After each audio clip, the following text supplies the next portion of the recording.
ശുശ്രൂഷകൾ ആരംഭിച്ചു. വചന പ്രഘോഷണമുണ്ട്, ദൈവാരാധനയുണ്ട്, മറ്റ് ബൈബിളിനെ ആസ്പദമാക്കിയുള്ള കലാപരിപാടികളുണ്ട്.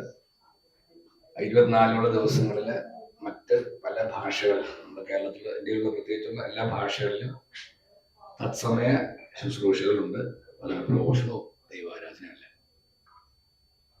അപ്പോൾ ഞങ്ങളെ സംബന്ധിച്ചോളം ഒരു വലിയ ആനന്ദത്തിൻ്റെ അവസരമാണിത്.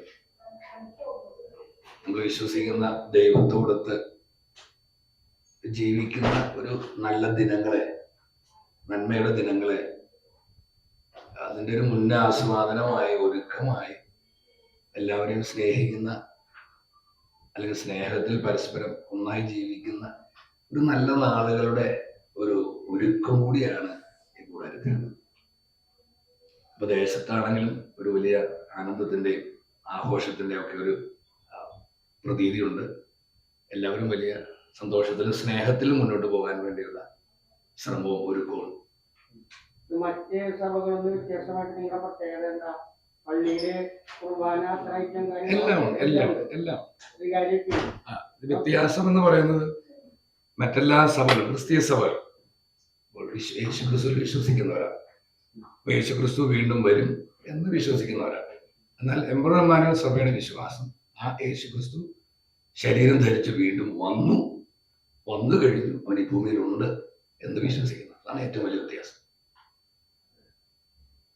വേറെ എല്ലാം അതുപോലെ തന്നെയാണ്. കാര്യം ഫോളോ ചെയ്യുന്ന അതേ ബൈബിൾ തന്നെയാണ്, പുസ്തകങ്ങളെല്ലാം അങ്ങനെ തന്നെയാണ്, വിശ്വാസങ്ങളെല്ലാം അങ്ങനെ തന്നെയാണ്.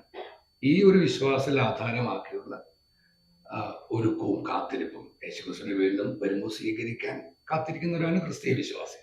അപ്പൊ അത് ദൈവപുത്രൻ വന്നു കഴിഞ്ഞുവെന്നും അവനെ സ്വീകരിക്കാനായി ഒരുങ്ങുക, അതിനുള്ള തിന്മകളിൽ നിന്ന് പിന്തിരിയുക, നമ്മളെ തന്നെ ശുദ്ധീകരിക്കുക, പ്രാർത്ഥിച്ചൊരുങ്ങുക, അങ്ങനെയുള്ള ഒരുക്കങ്ങളിലേക്കാണ്. അതാണ് ഈ സഭയുടെ പ്രധാന ലക്ഷ്യം. നമുക്ക് ഏകദേശം ഒരു 1,00,000 മുകളിലാണ് എല്ലാം, ലോകം മുഴുവനാണ്. തൃശ്ശൂർ ജില്ലയല്ലേ, ഇത് ലോകത്തിലെ ഏറ്റവും പ്രധാനപ്പെട്ട കേന്ദ്രമാണ്. വേൾഡ് ഹെഡ് ക്വാർട്ടേഴ്സ് ആണ് മുരിയാട്.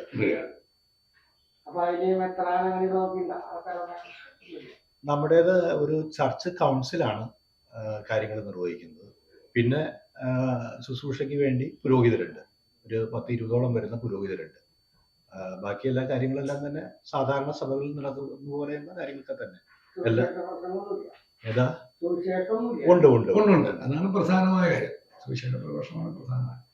ഈ ദിവസങ്ങളിൽ പ്രധാനമായി അതാണ്. ഇപ്പോൾ 18-ാം തീയതി മുതൽ ആരംഭിച്ചിട്ടുള്ളത് സുവിശേഷ പ്രസംഗങ്ങളാണ്. അത് വിവിധ ഭാഷകളിലുണ്ട്.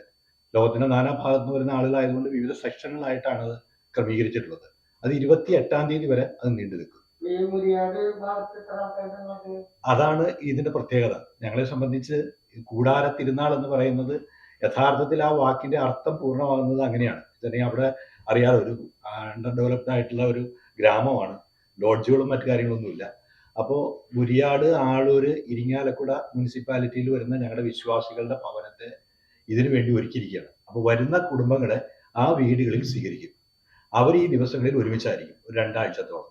അതിനു മുമ്പ് 1 മാസം നീണ്ടു നിൽക്കുന്ന നോമ്പ്, അതുപോലെ തന്നെ ഉപവാസ പ്രാർത്ഥനകൾ എല്ലാം കഴിഞ്ഞിട്ടാണ് അവർ വരുന്നത്. അപ്പോൾ ഒരു ദൈവാനുഭവത്തിൽ ഒരുമിച്ച് വസിച്ചു പോകുന്നു. അപ്പോൾ ഒരു കൂടാര അനുഭവം പുനരാവിഷ്കരിക്കുകയാണ് ഇവിടെ. അതാണ് പ്രത്യേകത.